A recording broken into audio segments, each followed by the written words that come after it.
let's talk more about what causes mass wasting events. So we've already said that increasing the slope angle can cause a mass wasting event, right? You're increasing the gravitational force pulling that material down, which could cause eventually the slope to fail. Okay? Now, the angle at which a material will fall down a slope is not always the same, right? Some material can stay on a steeper slope and not fall off, whereas other material will fall off even if the slope is fairly gentle. So what influences this, right? So this is going to let us talk about the angle of repose. This is the steepest angle that can be maintained without collapsing. Okay? As I said, some material can withstand a fairly steep slope without collapsing.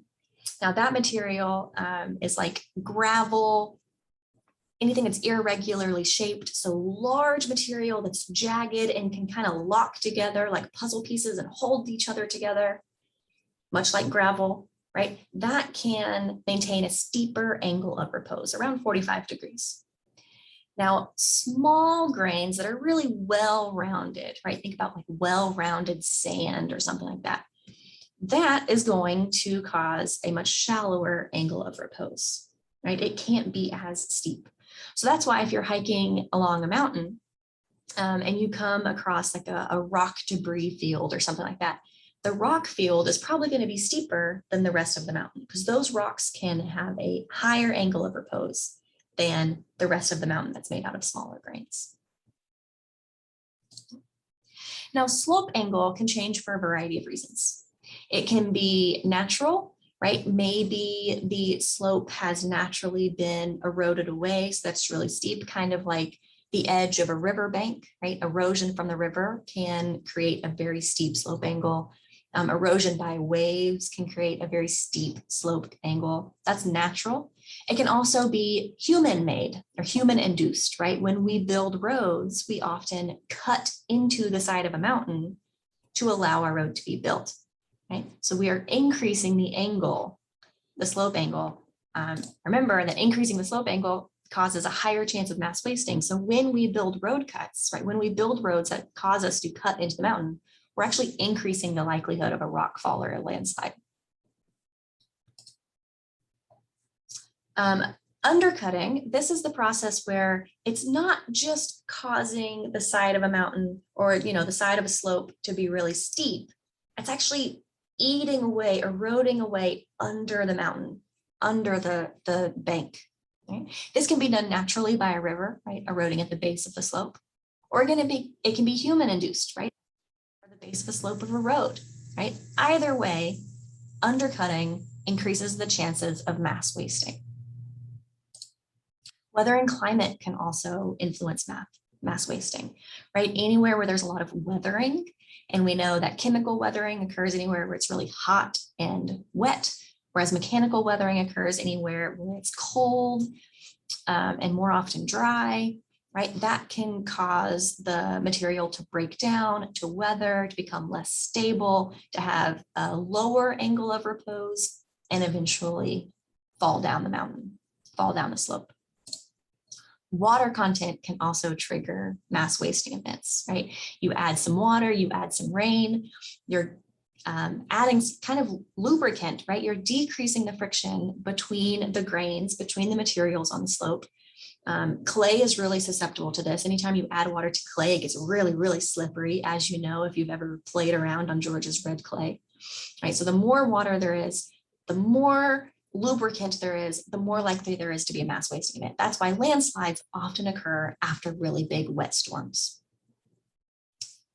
Now, there are natural things that prevent mass wasting, like vegetation. So vegetation, right? When vegetation grows, it sends its roots down into the slope, into the hillside, and those roots kind of act like anchors, keeping all that material together and stable. So where you have a lot of vegetation, the roots are going to stabilize the soil, and that's going to prevent mass wasting. But that means anywhere where we take away vegetation, right? Maybe we clear cut so that we can, build new homes, or we cut down trees to build a road, or we cut down trees to build a crop field, right? We are increasing the chances of a mass wasting event. This is also why if you've ever been to the beach and you've seen signs saying keep off the dunes, that's because the vegetation on the dunes keeps those dunes in place, right? They allow them to grow big and tall and steep. But if people are walking all over the dunes, that's going to kill the vegetation. And if the vegetation isn't there, then the dunes are going to be much more easily eroded away. All right, overloading. This is what humans do all the time, and it just makes me shake my head, right?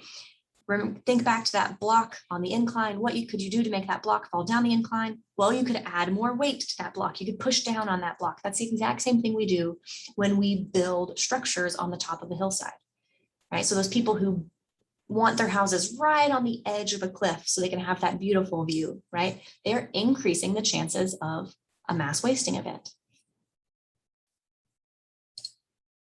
And finally, we're going to talk about how mass wasting events can also depend on just the type of material, the orientation of the material on the hillside, right? So we know that a lot of rocks, especially sedimentary rocks, form in layers. If those layers are in the same direction as the slope, then it's kind of like a slide, right? Where the layers are just going to slip down their own planes. Whereas if the angle of the layers between the rocks goes against the angle of the slope, then they're holding themselves up there, right? So this is a better image of this, where you can see a valley. The rocks on the left side of this valley, where the angle of the layers of the rocks is the same angle as the slope itself, those rocks are more likely to slip down into the valley. You're more likely to get a landslide on that side of the valley. Whereas on the right side of the valley, where the rock beds are at different angles than the actual valley itself, right? Those rocks are going to kind of hold themselves up there, right? So they're less likely to get a mass wasting event there.